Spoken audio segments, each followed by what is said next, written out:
옛날 어느 마을에 3년 고개가 있었는데 이 3년 고개는 이 고개를 넘어가다가 넘어지면 3년밖에 살 수 없다고 알려져서 그런 전설 때문에 3년 고개가 있었습니다.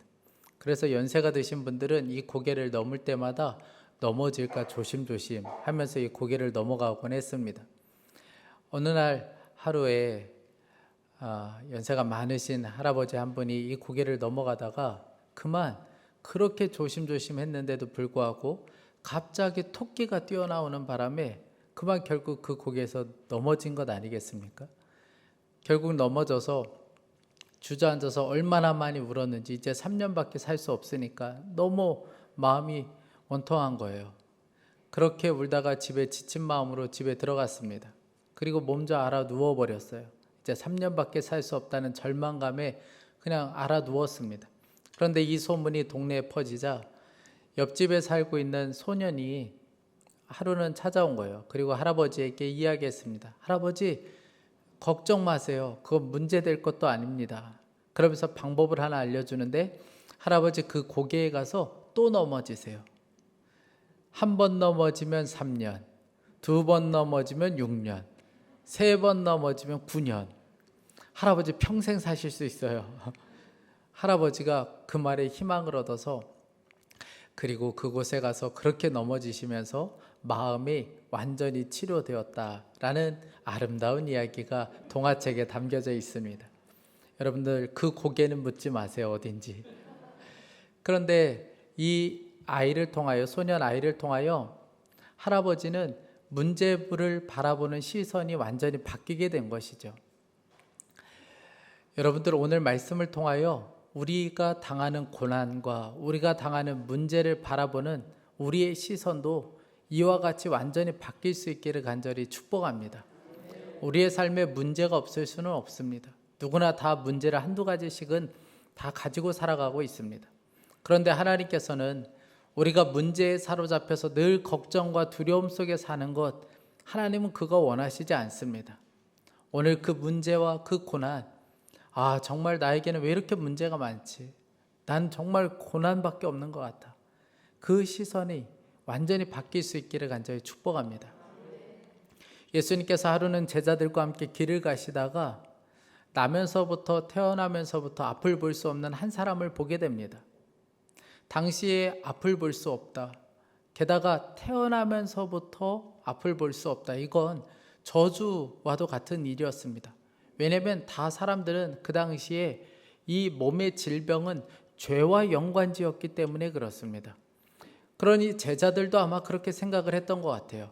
이 사람은 저주받은 삶을 살고 있는 사람이고 이 사람은 무가치한 인생을 살고 있는 사람이다. 아마 그렇게 생각을 했던 것 같습니다.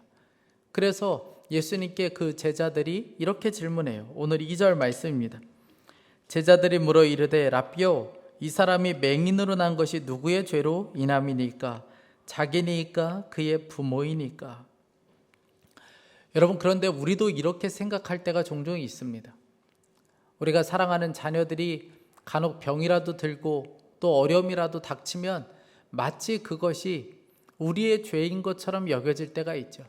우리가 잘못 살아서 그런 것 같고 또 내가 받아야 될 벌을 저 자녀가 받고 있는 것은 아닐까.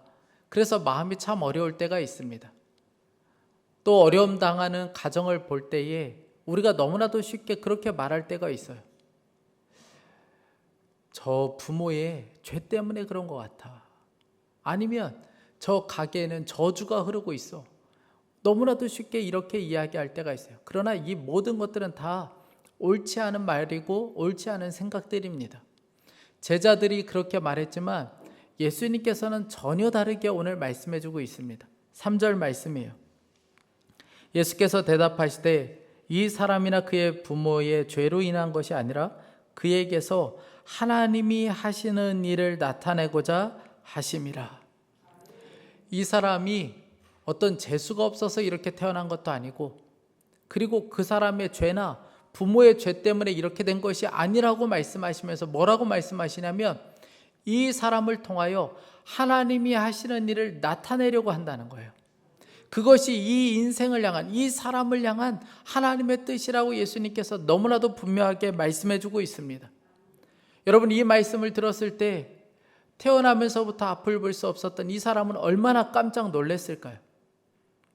그동안 많은 사람들은 다 저 사람은 저주받은 인생이야, 저 사람은 아주 소용없는 인생이고 무가치한 인생을 살고 있는 사람이야, 이 이야기만 수없이 많이 들어왔습니다. 그런데 예수님께서 너무나도 깜짝 놀랄 말씀을 하고 있는 거예요. 하나님이 하시는 일을 나타내시겠다. 이거 뭐 상상할 수 없는 일이 벌어지게 된 겁니다. 여러분, 그는 얼마나 놀랐겠습니까? 지금까지 본인 스스로도 너무 절망스러웠거든요. 내 인생은 아무 소용이 없고 그저 저주받은 인생이고 죄로 인한 것이라고 늘 많은 사람들이 이야기했기 때문에 본인 스스로도 그렇게 생각을 했습니다. 그런데 그런 인생 가운데 예수님이 찾아오셨어요. 그리고 그에게 새로운 의미를 부여해 주신 거예요. 너는 운 없이 태어난 사람이 아니다. 너는 죄로 인해서 이렇게 된 것도 아니다. 하나님이 너를 통해서 반드시 하실 일이 있다. 예수님께서 완전히 새로운 의미를 부여해 주셨습니다. 사랑하는 성도 여러분, 다른 사람의 평가 그거 정확하지 않습니다. 다른 사람이 우리 가정과 우리 자신을 향하여 하는 평가들 그거 정확하지 않아요. 우리 자신이 우리 자신을 보면서 하는 평가 역시도 정확하지 않습니다. 그래서 우리는 주님의 말씀을 들어야 되는 거예요. 주님의 평가가 가장 정확한 평가입니다. 한 집사님이 어릴 적부터 늘 부모로부터 심한 욕을 들으면서 살았어요. 언어폭력이 대단하신 부모님이셨습니다. 그래서 늘 하는 이야기가 너는 부모 잡아먹으려고 태어난 놈이다. 너는 이 세상에서 태어나면 안 되는 놈이었다. 늘 부모가 그렇게 이야기하는 거예요. 그러니까 이 집사님이 보기에도 그런 것 같은 거예요. 나는 이 세상에 태어나면 안 되는 사람이었고 나는 부모에게 아무 도움도 안 되는 그냥 무의미한 존재. 그래서 이분이 늘 죽음만 묵상하며 사신 거예요. 그러다가 이분이 예수님을 만나게 되었습니다. 그런데 예수님께서 자신에게 그렇게 말씀하셨다는 거예요. 태어나줘서 고맙다. 살아줘서 고맙다. 예수님께서 그렇게 말씀하셨다는 거예요. 그리고 나서 이분이 다시 살 소망을 얻게 되었습니다. 사랑하는 성도 여러분, 주님의 말씀을 들어야 돼요. 우리와 함께 하시는 주님은 우리 문제에 대해서 새로운 의미를 부여하실 수 있는 분이십니다. 우리 고난의 문제에 대해서, 그 일에 대해서 하나님께서 하실 일이 있다고 말씀하시는 분이 바로 예수님이세요. 우리가 잘 아는 레나 마리아가 있죠. 레나 마리아를 아마 영상을 통해서 많은 분들이 보셨을 텐데, 이 레나 마리아는 태어날 때에 양쪽 팔 없이 태어났습니다. 그리고 왼쪽 다리는 30cm밖에 되지 않아요. 성한 것이라고는 오른쪽 다리 하나밖에 없습니다. 이 아이가 태어났을 때에 의사가 3일 동안 부모에게 이 아이를 보여주지를 못했어요. 부모가 충격을 받을 걸 생각하니까 보여줄 수가 없는 거예요. 그러다가 부모가 하도 졸라서 이 아이를 부모에 데려다 주었습니다. 엄마가 이 레나 마리아를 끌어안고 얼마나 많이 울었는지 몰라요. 많은 사람들이 이야기를 해주었습니다. 이 아이는 집에서 키울 수 없으니 차라리 나라에서 운영하는 보호소에 이 아이를 보내는 게 좋겠다. 그런데 어떻게 이 아이를 보낼 수 있겠어요? 울면서 끌어안고 이 아이를 보내지 않아요. 그리고 이 아이를 키웁니다. 이 아이가 조금 자랐을 때 밖에 나갔다가 이 아이가 들어왔는데 거의 얼굴이 울상이 돼서 들어온 거예요. 이유를 물어보니까 자기에게는 친구가 없다는 거예요. 자기와 놀아주는 사람도 없고 만나서 이야기해주는 사람도 없는 거예요. 그때 이 엄마 마음이 덜컥 내려앉아요. 그래서 이 아이를 끌어안고 이야기를 들려주었습니다. 레나 마리아야, 너에게는 늘 함께하는 친구가 있다. 언제나 네 곁에 지켜주는 친구가 있고 아주 좋은 친구가 너에게 있어. 그분이 바로 예수 그리스도이시다. 예수님이 너의 가장 좋은 친구가 되어주셔. 그때 이 레나 마리아가 알았다는 듯이 고개를 끄덕여요.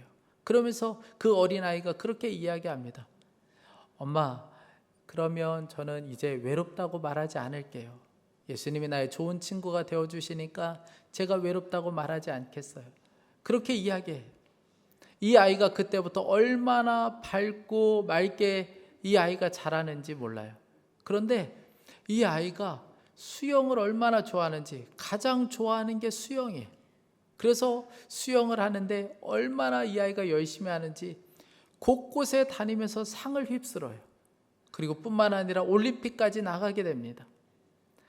이 아이가 노래 부르는 것을 너무 좋아해서 고등학교도 그리고 대학교도 가서 노래를 부릅니다. 이 레나 마리아가 한국에 왔을 때 기회가 되어서 그 공연을 한번 볼 수 있는 기회가 있었어요. 그런데 저는 세상에 그렇게 아름다운 찬양을 들어본 적이 없을 만큼 정말 그가 알려진 대로 천상의 목소리를 가진 사람이었습니다. 이 레나 마리아가 이렇게 이야기했어요.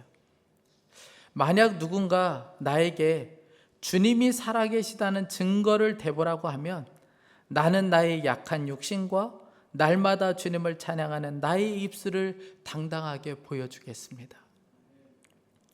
그의 인생에 찾아오신 예수님께서 완전히 삶의 의미를, 이 장애라는 의미를 완전히 바꿔내신 거예요. 그리고 그를 통하여 하나님이 하시는 놀라운 역사를 계속해서 드러내주고 있습니다. 사랑하는 성도 여러분, 우리는 지금까지 성공하고 일이 잘 되고 그리고 높은 자리에 오르면 그것이야 하나님이 하시는 일이라고 우리는 간증했습니다. 그리고 조금만 일이 잘못되거나 아이들이 잘못되면 그것은 하나님의 영광을 가린다고 생각했어요. 그래서 여러분, 우리 부모님들도 그렇고 다들 기도 제목 중에 가장 첫 번째가 어려움 당할 때마다 하는 기도 제목이 뭡니까? 하나님의 영광 가리지 않게 해주세요. 이 일을 통해서 하나님의 영광 가리지 않게 해주세요. 여러분, 그 기도를 얼마나 많이 했습니까? 그런데 여러분, 그렇지 않다는 것을 오늘 3절 말씀은 아주 잘 말씀해주고 있습니다. 예수께서 대답하시되 이 사람이나 그 부모의 죄로 인한 것이 아니라 그에게서 하나님이 하시는 일을 나타내고자 하심이라. 그는 저주받은 인생이라고 사람들에게 불려졌어요. 그는 무가치한 인생이라고 불려졌습니다. 그런데 예수님께서는 뭐라고 말씀하십니까? 그 모습 그대로 그 사람을 통해서 하나님이 하시는 일을 나타내시겠다는 거예요. 사랑하는 성도 여러분, 예수님 안에서 겪는 고난, 예수님 안에서 겪는 문제는 결코 저주가 아닙니다. 그렇다고 고난과 문제를 겪는 것이 좋다는 것을 말씀드리는 것은 아니에요. 고난을 겪고 문제를 만나는 것은 괴로운 일이고 힘든 일입니다. 그러나 절망하고 낙심하지 말아야 될 것은 예수님께서는 우리의 인생을 바꿔내는 분이시기 때문에 그렇습니다. 그분은 우리의 인생을 역전시키는 분이시기 때문에 그렇습니다. 오늘 말씀에 예수님께서 이 한 사람을 어떻게 바꾸시는지, 그를 통해서 어떻게 하나님을 증거하는지 한번 보세요. 예수님께서 이 모든 말씀을 마치신 후에 제자들과 유대인들이 보는 앞에서 땅에 침을 뱉으시고 그리고 이 진흙을 이겨서, 흙을 이겨서 그의 눈에 발라주셨습니다. 그리고 그에게 실로암에 가서 씻으라고 말씀하셨어요. 여러분, 왜 실로암일까요? 오늘 말씀에도 나오지만 이 실로암이라는 뜻은 보냄을 받았다는 뜻을 가지고 있습니다. 그러니까 짐작이 가시죠? 보냄을 받았다, 누구를 의미하는 것이겠습니까? 예수님 자신을 의미하는 것이었어요. 하나님으로부터 보냄을 받으신 예수님 자신을 의미하는 것이었습니다. 그 물에 가서 씻는 순간에 앞을 볼 수 있게 되었어요. 그러니까 진흙이 그를 치료한 것도 아니었고 실로암이라는 물이 그를 치료한 것도 아니었습니다. 하나님으로부터 보냄을 받으신 예수님께서 그를 치료해 주신 거예요. 어둠 가운데 살던 그가 이제 빛 가운데 나아갈 수 있게 되었습니다. 왜냐하면 예수님이 빛이시기 때문에 그래요. 오늘 5절 말씀입니다. 내가 세상에 있는 동안에는 세상의 빛이로라. 여러분, 예수님은 어둠 가운데 사는 인생을 빛 가운데로 인도하시기 위하여 하나님으로부터 보냄을 받으신 분이십니다. 우리의 문제로부터 구원해내기 위하여 하나님으로부터 보냄을 받으신 분이 바로 예수님 그분이세요. 여러분, 이 놀라운 역사가 일어났을 때에 수많은 사람들이 뭐라고 이야기했는지를 한번 들어보세요. 8절 말씀입니다. 이웃 사람들과 전에 그가 거린인 것을 보았던 사람들이 이르되 이는 앉아서 구걸하던 자가 아니냐. 그동안 사람들이 다 뭐라고 이야기했는지 아세요?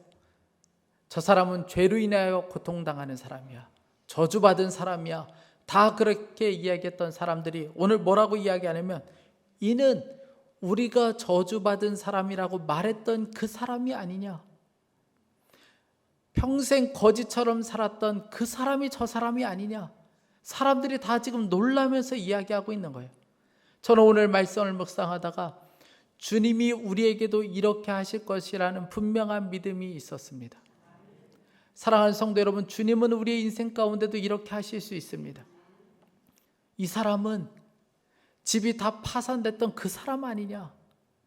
이 사람은 평생 우울증으로 고생했던 그 사람이 아니냐. 이 사람은 암으로 늘 죽음과도 같은 살았던 그 사람이 아니냐. 이 사람은 늘 남편과 자녀 문제로 늘 눈물밖에 흘리지 않았던 그 사람이 아니냐. 어떻게 그 사람이 이렇게 될 수 있었을까요? 여러분, 주님은 우리의 인생 가운데도 반드시 그렇게 하실 수 있습니다. 이 이야기를 들은 태어나면서부터 앞을 볼 수 없었던 이 맹인이 그들을 향하여 오늘 이렇게 이야기합니다. 11절 말씀이에요. 대답하되 예수라 하는 그 사람이 진흙을 이겨 내 눈에 바르고 나더러 실로암에 가서 씻으라 하기에 가서 씻었더니 보게 되었노라. 예수라 하는 그 사람이 하신 일입니다. 예수님이 하셨습니다. 하나님을 증거하는, 하나님이 하시는 일을 증거하는 놀라운 은혜의 순간이었습니다. 여러분, 성공한 사람, 많이 배운 사람, 탁월한 사람, 실력 있는 사람을 통하여 하나님을 증거하신 것이 아니었고 그 당시에 저주받은 사람이라고 불리는 이 사람을 통하여 하나님의 살아계심이 증거되는 순간이었습니다. 여러분, 그러니 우리의 삶에 일어나는 고난, 우리의 삶에 일어나는 문제를 볼 때마다 너무 속단하여 끝이다, 절망이다, 여러분 이렇게 말해서는 안 되겠습니다. 주님이 끝내시기 전까지는 끝나지 않은 거예요. 많은 분들이 저를 볼 때마다 고생을 하나도 하지 않고 산 사람 같다, 많은 분들이 저한테 그렇게 이야기를 해주세요. 어떤 분은 제 손을 보면서 그렇게 이야기하더라고요. 목사님 손을 보니까 고생을 하나도 하지 않고 산 분 같아요. 어릴 적부터 고생이라고 하면 뭐 여기 계신 분들에 비하면 무슨 고생인가 싶기는 하지만 어릴 적부터 많은 고생을 하며 살았습니다. 집이 넉넉하지 않았기 때문에 학비를 마련하기 위해서는 그냥 닥치는 대로 일을 해야만 했어요. 그래서 치킨집에서도 일을 하고 그리고 고깃집에서도 일하고 마트에서도 일하고 닥치는 대로 일을 했습니다. 그래서 지금도 제가 우유나 이런 뭐 제품을 보면 유통기한을 꼼꼼히 살피는 이유가 그때 그 버릇 때문에 그렇습니다. 늘 제가 그 아르바이트를 하면서 몸이 힘든 것보다 더 힘들었던 것은 마음의 어려움이에요. 제가 마치 이 어둠 가운데 갇혀 사는 것 같은 거예요. 뿐만 아니라 이 터널이 끝나지 않을 것 같아요. 나는 평생 이렇게 고생만 하며 살 것 같은 그 두려운 마음 때문에 참 마음이 어려웠습니다. 그러다 2005년도에 어머니에게 전화가 왔어요. 그날이 제 생일이었습니다. 그런데 어머니가 전화를 주셔서 하시는 말씀이 집에 차압딱지가 붙는다는 거예요. 저는 그런 모습을 TV에서나 봤지 우리 집에 이런 일이 일어날 거라는 것은 상상할 수도 없었습니다. 이런 일이 겪으니까 이제는 한 번 정도는 울어야 될 것 같아요. 지금쯤이면 한 번 정도는 울어야 될 것 같아요. 지금까지는 참아왔지만 도무지 참을 수가 없는 거예요. 그래서 참 많이 울었습니다. 저는 그렇게 제 삶이, 우리 가정이 다 끝나는 줄 알았어요. 그런데 그렇지가 않더라고요. 제가 그날 어머니와 통화하면서 어머니와 함께 기도했던 기도가 있습니다. 지금 꽤 오래전 일인데도 불구하고 그때 기도했던 그 한 대목이 아직도 생각나요. 주님, 여기가 끝이 아님을 믿습니다. 우리가 알지 못하지만 하나님의 계획이 있음을 우리는 믿습니다. 그런데 정말 하나님이 거기서 끝내지 않으셨어요. 저는 그냥 끝나는 줄 알았거든요. 근데 끝내지 않으셨어요. 하나님께서 놀랍게 회복시켜 주셨고, 이제는 많은 사람들 앞에서 주님이 하셨다는 것을 간증하게 해주셨어요. 그리고 또한 이제는 어려운 이웃을 보면 주님의 마음으로 위로할 수 있는 마음도 갖게 해주셨습니다. 저는 그 시간이 고통이고 상처이고 나에게 남은 것은 아무것도 없이 그냥 다 빼앗긴 것처럼 여겨졌던 그 시간들이었는데, 저는 오히려 그 시간을 통하여 얻은 것이 너무나도 많이 있었습니다. 사랑하는 성도 여러분, 우리가 살아가다 보면 답을 모를 때가 있습니다. 답을 모르는 문제를 직면할 때가 있어요. 아무리 왜라고 질문해봐도 답을 얻지 못하는 그런 순간들이 너무나도 많이 있습니다. 저 역시 그랬어요. 집이 경제적으로 많은 어려움 가운데 있을 때 왜라는 질문을 수없이 많이 했습니다. 아버지가 암으로 투병하는, 또 지금도 계속해서 투병 중에 있는 지금에도 왜라는 질문을 수없이 많이 했습니다. 최근에 아내 안에 일어나는 일들로 인해서도 가장 먼저 제 안에 들었던 질문은 왜라는 질문이었어요. 여러분, 그런데 오늘 말씀에 나오는 이 태어나면서부터 앞을 볼 수 없는 이 사람 역시 얼마나 많은 질문을 했겠습니까? 얼마나 많이 왜라는 질문을 했겠습니까? 왜 나에게 이런 일이 벌어졌는지 그는 얼마나 많이 질문을 했겠습니까? 그런데 여러분, 우리가 이유를 알 수 없는 것처럼, 왜 우리의 삶에 이런 일이 일어나는지 이유를 알 수 없는 것처럼, 우리의 삶에 이런 일이 일어나지 않을 이유도 없는 거예요. 누구에게나 일어날 수 있는 일인 겁니다. 이번에 당선된 미국의 대통령 조 바이든이 그 책상에 이 만화 2컷이 있다 그래요. 만화 2컷이 올려져 있는데 아버지로부터 받은 만화였습니다. 그림의 두 장면이에요. 이 29살 때 크리스마스 준비를 하느라 트리를 사러 가족들이 외출을 했어요. 그런데 외출했다가 교통사고로 아내와 딸이 죽고 말았습니다. 두 아들은 중상을 입게 되었어요.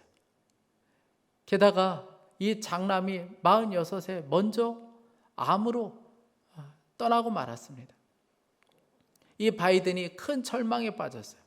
하늘을 향하여 얼마나 원망했고 얼마나 왜라고 질문을 했던지, 그러나 답을 찾을 수가 없었어요. 깊은 시리에 빠지게 되었습니다. 이 모습을 보고 아버지, 부친이 이 만화 2컷을 보내준 거예요. 액자에 담아서 이 만화 2컷을 보내준 겁니다. 이 장면을 보면 그때 유명한 만화가가 그린 장면입니다. 만화예요. 만화 주인공은 바다를 배를 타고 지나갑니다. 그러다가 이 배가 침몰하게 돼요. 그때 이 주인공이 하늘을 향하여 질문하는 거예요. 왜 하필 나입니까? 이렇게 죽어가야 하는 사람 왜 하필 나입니까? 하늘을 향하여 막 소리를 지르는 겁니다. 그러자 하늘에서 또다시 되묻는 질문이 와요. 왜 넌 안 되니? 왜 너라고 안 되니? 이 조 바이든은 이 만화를 통해 불행은 누구에게나 닥칠 수 있다. 우리 가정에만 일어나는 것이 아니고 누구에게나 닥칠 수 있다. 그리고 마음 정리를 했다는 거예요. 이 두 장면을 통해서. 사랑하는 성도 여러분, 우리도 마찬가지입니다. 우리의 삶에 고난, 역경, 문제 수없이 많이 일어날 수 있습니다. 누구에게나 당할 수 있는 문제들이에요. 누구나 만날 수 있는 일입니다. 그러니 여러분, 왜라고 질문할 것이 아니고 오히려 이 질문이 바뀌어야 되는 거예요. 이 일을 통하여 하나님이 하시는 일이 무엇입니까? 하나님이 정말 하시려고 하시는 것이 무엇입니까? 라고 질문해야 되는 거예요. 왜냐하면 예수님 안에서 당하는 고난과 문제는 단순히 문제와 고난으로 끝나지 않기 때문에 그렇습니다. 우리의 삶에 일어나는 문제는 단순히 문제로 끝나지 않아요. 우리가 당하는 질병은 단순히 질병으로 끝나지 않습니다. 우리가 당하는 그 답답함은 단순히 그 답답함으로 끝나지 않아요. 이제 연세가 드셔서 삶이 무의미하다고 느끼는 분들도 있습니까? 여러분, 절대 그렇지 않습니다. 여러분의 인생을 거기서 그렇게 끝내지 않으세요. 하나님은 마지막 때에 주님께서 부르시는 그날까지 우리의 삶을 통하여 하나님이 하시는 일을 반드시 드러내 주십니다. 그것은 우리가 성공할 때뿐만 아니라 우리가 가난해져 있을 때도, 우리가 질병에 빠져 있을 때에도, 우리가 어려움 당할 때에도 하나님은 그것을 통해서도 당신의 뜻을 반드시 이루시고 나타내 주시는 분이세요. 그분이 바로 우리 주님이세요. 지난 목요일에 목회적으로 굉장한 어려움 가운데 있는 목사님 한 분을 만났어요. 너무나도 큰 고통 가운데 있어서, 그리고 재정에 대한 압박이 얼마나 심한지 극심한 스트레스로 죽고 싶은 때가 한두 번이 아니었다는 거예요. 그 이야기를 듣는데 마음이 너무 아프더라고요. 그런데 이분이 이제 목회를 사임하기로 했어요. 더 이상 할 수 없어서 이제 다 사임하고 교회를 떠나기로 결심했습니다. 그 이야기를 들으니까 더 마음이 아파요. 근데 뭐라고 드릴 말씀이 없어요. 다 이야기를 끝나는데 목사님과 사모님이 그렇게 이야기하시더라고요. 우리가 이렇게 사임하지만 하나님이 하실 거야. 하나님이 하실 거야. 그리고 사모님이 그렇게 이야기하셨어요. 우리가 지금 쫓겨나듯이 이렇게 나가야 되지만 주님은 우리의 삶을 이렇게 비참하게 끝내지는 않으실 걸 날 믿는다. 하나님이 우리를 이렇게 비참하게 이렇게 내버려 두진 않으실 거야. 그렇게 고백하시는 거예요. 그래서 저도 말씀드렸어요. 여기가 끝이 아니잖아요. 여기가 끝이 아니잖아요. C.S. 루이스라는 사람이 아내를 먼저 떠나보내고 나서 깊은 절망 가운데 있을 때에 어느 날 귓가에 아내의 음성이 들렸다 그래요. 그런데 아내가 그렇게 이야기했습니다. 여보, 슬픔을 당한 곳은 눈물 골짜기이지만 기운을 내세요. 그곳은 삶의 또 다른 시작이에요. 슬픔을 당한 곳은 눈물의 골짜기이지만 기운을 내세요. 삶의 또 다른 시작이에요. 여러분, 우리의 삶이 또 다른 시작할 수 있는 이유가 어디 있습니까? 하나님으로부터 보냄을 받으신 예수님이 우리와 함께하고 있기 때문에 그렇습니다. 그러니 여러분, 절망이라고 말하지 마세요. 끝이라고 말하지 마세요. 나는 소용없다고도 말하지 마세요. 예수님은 끝내실 마음이 없습니다. 오히려 우리를 통하여 하나님이 하시는 일을 드러내고 싶어 하세요. 여러분들 가정 안에, 자녀들 안에 절망 가운데 있는 자녀들이 있습니까? 오늘 가서 이야기해 주세요. 아들아, 여기가 끝이 아니야. 너를 통해 하나님이 하실 일이 있어. 딸에게도 이야기해 주세요. 남편에게도 이야기해 주세요. 우리가 평생 붙잡아야 될 진리이고 우리가 평생 고백해야 될 고백입니다. 이 고백으로 사는 저와 여러분 될 수 있기를 간절히 축복합니다. 우리 이 시간에 함께 기도하겠습니다. 여러분, 사람들은 여러분에게 뭐라고 이야기하고 있습니까?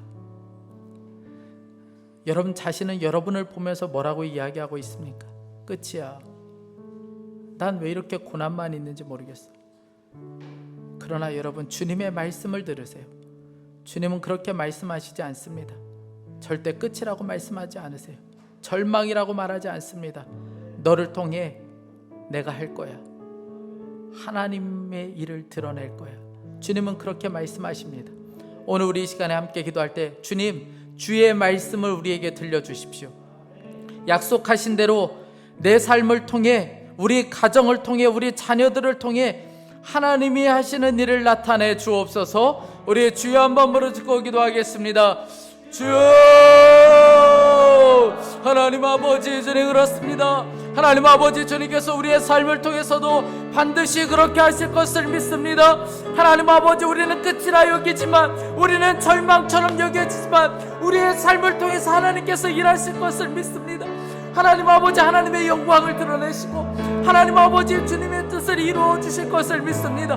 하나님 아버지, 주님을 바라보는 눈이 열리게 하여 주옵소서. 주님의 음성을 들을 수 있게 하여 주옵소서. 우리의 삶을 향한 주의 음성을 듣게 하여 주십시오. 하나님 아버지, 사람의 소리에 절망하지 않게 하여 주시고, 하나님 아버지, 우리의 고난과 우리의 문제 앞에 좌절하지 않게 하여 주옵소서. 주님께서 우리의 삶을 바꿔내시고 주님께서 우리 인생을 바꿔내실 것을 믿습니다. 하나님 아버지, 이 눈이 온전히 열리게 하여 주옵소서. 하나님 아버지, 우리 삶을 향한 주님의 음성이 들려지고 하나님 아버지, 우리가 다시 일어날 수 있도록 인도하여 주옵소서. 하나님, 절망이라고 말하지 않게 하여 주시고 끝이라고 말하지 않게 하여 주시고 우리의 삶을 통하여 하실 주님의 음성을 듣게 하여 주옵소서. 하나님 아버지, 사랑하는 성도들에게 주의 마음이 부어지게 하여 주십시오. 하나님 아버지, 주의 음성이 들려지게 하여 주십시오. 하나님 아버지, 주님, 우리의 삶을 여기서 끝내지 않는 것을 믿습니다. 하나님 아버지, 이 상황에서 하나님 그저 여기에서 끝내지 않는 분이신 것을 믿습니다. 하나님, 그 주님을 바라보는 눈이 열리게 하여 주십시오. 하나님 아버지, 주님을 소망하며 오직 주님을 갈망하며 주님을 붙잡게 하여 주옵소서. 하나님 아버지, 우리의 절망에서 일어나고 하나님 주님이 하실 일을 놀랍게 볼 수 있게 하여 주옵소서. 하나님 주님이 역사하시고 오늘 하나님 아버지 곳에 주님이 역사하시고 주옵소서. 사랑하는 주님, 문제와 고난 앞에만 서면 너무나도 쉽게 절망하고 낙심하는 우리 자신을 보게 됩니다. 내 자신의 부족함을 탓하기도 하고 다른 사람을 원망하기도 하며 우리가 살아왔습니다. 하나님, 그러나 주님, 오늘 말씀을 통해 우리의 눈이 새롭게 열려지게 하여 주옵소서. 많은 사람들이 저주받은 인생이다, 망친 인생이라고 말했지만 주님은 아니라고 말씀하시고 그에게 하나님이 하실 일을 나타내 보이겠다고 말씀하신 이 말씀이 우리의 삶 가운데도 더 크게 들려지게 하여 주옵소서. 하나님, 예수님과 함께 할 때 우리의 문제는 단순히 문제로 끝나지 않게 되는 것을 믿습니다. 질병이 단순히 질병으로 끝나지 않게 되는 것도 믿습니다. 하나님, 고난이 그저 고난으로 끝나지 않게 되는 것을 믿습니다. 하나님 아버지, 우리에게 이 눈이 온전히 열리게 하여 주옵소서. 우리의 연약한 문제, 고난을 통해 하나님이 하시는 일을 볼 수 있게 하여 주옵소서. 하나님, 우리가 끝이라고 말하지 않게 하여 주옵소서. 절망이라고 말하지 않게 하여 주옵소서. 주님의 음성을 듣게 하여 주시고 하나님, 주님을 붙잡고 일어설 수 있게 하여 주옵소서. 하나님 아버지, 사람들이 우리에 대해서 말하는 것에 흔들리지 않게 해 주십시오. 우리 스스로도 우리를 평가하지 않게 하여 주옵소서. 그저 주님의 음성에 우리가 반응할 수 있게 하여 주시고 주님의 말씀을 진리로 붙잡게 하여 주옵소서. 절망 중에 있는 여러 가지 고난 가운데 있는 우리 자녀들을 붙잡아 주십시오. 부모로 옆에서 지켜보지만 아무것도 해줄 수 없는 하나님, 답답한 마음이 있습니다. 하나님, 우리 자녀들도 절망하지 않고 예수님을 붙잡게 하여 주옵소서. 예수님을 붙잡고 일어서게 하여 주시고 저들의 인생을 통해서도 하나님이 하시는 일이 나타날 수 있게 하여 주옵소서. 하나님, 우리 교회를 통해서도 그렇게 하여 주시길 원합니다. 우리 교회를 통해서도 하나님이 하시는 일이 놀랍게 나타날 수 있게 하여 주옵소서. 하나님, 이 나라의 민족을 주의 보혈로 덮어주십시오. 하나님 아버지, 신종 바이러스가 완전히 종식되게 하여 주시고 하나님, 백신이 접종되고 있는 이때에 하나님, 변이가 발생되지 않게 하여 주시고 올해 완전히 종식되는 역사가 있게 하여 주옵소서. 하나님, 선교지에 나가 있는 선교사님들 통하여서도 하나님께서 일하시고 역사하여 주십시오. 저들의 형편이 어떠하든 상관없이 저들을 통하여 하나님이 하시는 놀라운 역사가 나타날 수 있게 하여 주옵소서.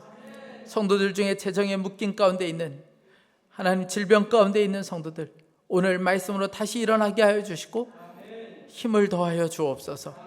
오늘도 예배하며 귀한 예물을 봉헌하여 드립니다.